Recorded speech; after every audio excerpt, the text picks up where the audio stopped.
Guys जय माता जी welcome to my new blog. तो आज का ब्लॉग में 27 દિવસ થયો છે।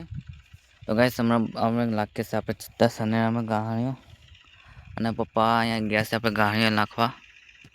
તો ચાલો આપણે થોડીક વાર મળીએ, ગાહણી નાખી દઈએ। તો ચાલો થોડીક વાર મળીએ। ફાઇનલી ગાઈસ આપણે ગાહણી સરાઈ દીધી છે। તો હવે આપણે જઈએ છે વાડીએ। તો તમે આ જોઈ શકો છો, કારણ કે હમણાં બ્લોગ બનાવવાનો સમય નથી મળ્યો। તો તમે આ જોઈ શકો સૂરજ દાદા પણ ડૂબી ગયા છે, કારણ કે આજે બ્લોગ બનાવવાનો બિલકુલ ટાઈમ નથી રહ્યો। કારણ કે ગાઈસ કામ બહુ છે ને, એટલે ટાઈમ નથી રહ્યો બહુ। કારણ કે આપણે હમણાં કપાસ તમે જોઈ શકો છો, કપાસ હમણાં હવે છેલ્લી વહેણ છે, એટલે બહુ કહેવાય છે ગાઈસ। હમણાં ઉનાળાનો દિવસ અને તાપ પણ બહુ છે, તમે જોઈ શકો છો। તો ગાઈસ તમે કોમેન્ટ કરીને બતાવો કે તમારા બાજુ કેટલો તાપ છે। આપણે તો અહીંયા 30 ડિગ્રીઓ કે પડે છે, 30 એવો કે એનાથી વધારે પણ છે, લગભગ એટલો તો પડે છે, તમે જોઈ શકો છો।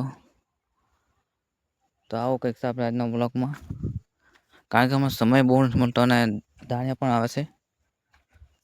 તો આવો કંઈક છે આપણા બ્લોગમાં, ને આપણે ચેનલ પર ન હોય તો ચેનલને ખાસ સબસ્ક્રાઈબ કરી નાખજો। તો આપણે આગળ વધીએ ગાઈસ। તો અહીંયા સુધી આપણે મેળવી ગયું છે। તો હવે આટલું જ બાકી છે, આ ભાગ। તો અહીંયા સુધી આપણે મેળવી ગયું છે, તમે જોઈ શકો છો। હું તમને બતાવી રહ્યો છું, ચાલો। તો આપણે ગાઈસ અહીંયા સુધી મેળવી ગયું છે અને આ બાજુ બાકી છે, તમે જોઈ શકો છો। હમણાં કામ તો બહુ જ ચાલે છે, એટલે બ્લોગ બનાવવાનો ટાઈમ નથી મળતો। પણ તોય આપણે યુટ્યુબમાં કામ કરીએ છીએ, એટલે થોડુંક બ્લોગ તો આપણે બનાવશું જ, કારણ કે બ્લોગ તો બનાવવું જ પડશે, તો જ આપણે કંઈક આગળ વધશું। આવું કંઈક છે આજના બ્લોગમાં, કારણ કે હવે આ ભાગ પણ કાઢવાનો છે, તમે જોઈ શકો છો। અને આ બાજુ છે રસ્તો, આવો કંઈક છે આપણે રસ્તો અહીંયા। અને અહીંયા સુધી કાઢવાનું છે હમણાં। સાંજે આવશે ટ્રેક્ટર, સાંજે એટલે કાલે કાઢવાનું છે આ બાજુ, કારણ કે અહીંથી થોડુંક કાપી નાખવાનું છે। તો આપણે અહીં પૂરું થઈ જાય, અહીંયા પૂરું થઈ ગયું છે, એટલે તો એટલો વસ્તુ આપણે કાઢવાનો। દીપ પણ વિતરણ છે, જોઈ શકો છો દીપ। આવું કંઈક છે આ બ્લોગમાં, તો ખાસ બન્યા રહેજો બ્લોગમાં। તો આવો હમણાં કપાસ હવે પૂરો થઈ ગયો, આવો નવો બીજા વર્ષ આનાથી વધારે સારું એવું કંઈક ભગવાનનો આપણો આશીર્વાદ હશે, તો આપણે આગળ વધશું। અને યુટ્યુબમાં તમારો કંઈક સારો એવો સપોર્ટ મળશે, તો યુટ્યુબમાં પણ આગળ વધશું। અને આપણે ખેતીવાડીમાં પણ આપણે ભગવાનની લીલાવારી થશે, તો આપણે કંઈક આગળ વધશું। તો આપણે આવતા વર્ષે પણ આવો જ કપાસ થાય એવું કંઈક ભગવાનને પ્રાર્થના કરીએ છીએ। તો આવતા વર્ષને પણ આનાથી વધારે કપાસ આવે એવું કંઈક પ્રાર્થના કરીએ છીએ, કારણ કે હવે કપાસ પૂરો થઈ ગયો ગાઈસ। હવે કપાસનો બ્લોક નહીં આવે, હવે કંઈક આવશે નવા કંઈક, હવે નવા થઈ ગયો એટલે નવો કંઈક બ્લોક આવશે। તો આવું કંઈક છે હમણાં આજના બ્લોગમાં। કપાસનો હવે થોડોક દિવસ રહેશે, તમે જોઈ શકો છો રોયલ બુલેટ આવે છે, તો તમને હું બતાવું બુલેટ। તો ગાઈસ બન્યા રહેજો ખાસ આપણે બ્લોગમાં, ખાસ વિડીયોની અંદર મજા આવશે, તમે જોઈ શકો છો। તો ગાઈસ આવું કંઈક છે આપણા બ્લોગમાં, તમે જોઈ શકો છો। હમણાં વાતાવરણ સાંજનું કેવું શાંત વાતાવરણ છે અસલ, સૂરજ દાદા પણ ડૂબવા આવી ગયા છે। તો આવું કંઈક છે આપણા બ્લોગમાં। અને અહીંયા જોઈ શકો છો પવન ચક્કી પણ છે અહીંયા ગાઈસ, તમે આ જોઈ શકો છો પવન ચક્કી, તમને હું બતાવી રહ્યો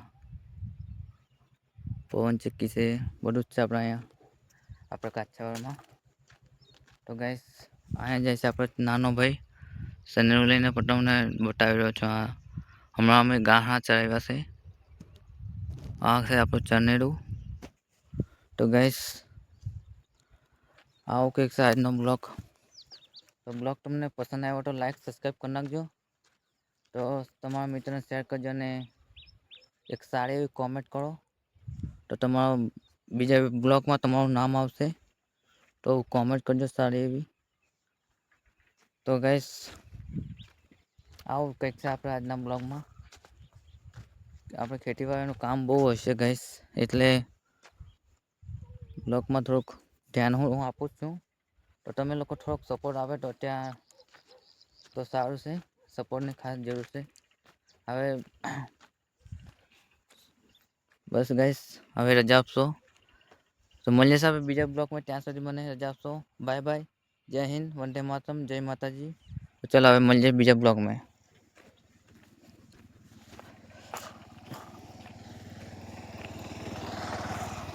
તો ગાઈસ બાય બાય. જય હિન્દ, વંદે માતરમ. તો આ બાજુ તો કપાઈ ગયેલું છે, તમે જોઈ શકો છો. તો મળીએ હવે બીજા બ્લોગમાં. ત્યાં સુધી બાય બાય બાય. તો ચાલો હવે જઈએ છીએ હવે વાડીએ, કારણ કે વાડી હવે ગાણી પણ હવે સળવાની છે. એટલે ચાલો હવે જઈએ વાડીએ. હવે મળીએ કાલે 28માં બ્લોગ જોવા માટે તૈયાર રહેજો ગાઈસ. તો હવે આજનો બ્લોગ 27માં છે, એટલે 28મો બ્લોગ કાલે પમદારે આવશે. તો કાલે હજી શૂટ કરું છું, તો સમય મળે તો ચાલો હવે મળીએ બીજા બ્લોગમાં. ત્યાં સુધી બાય બાય. જય હિન્દ દોસ્તો, વંદે માતરમ. જો સપોર્ટ કરતા રહેજો તો આપણે કંઈક આગળ વધશું. તો હવે બસ જય માતાજી. મળીએ સાવ કાલે.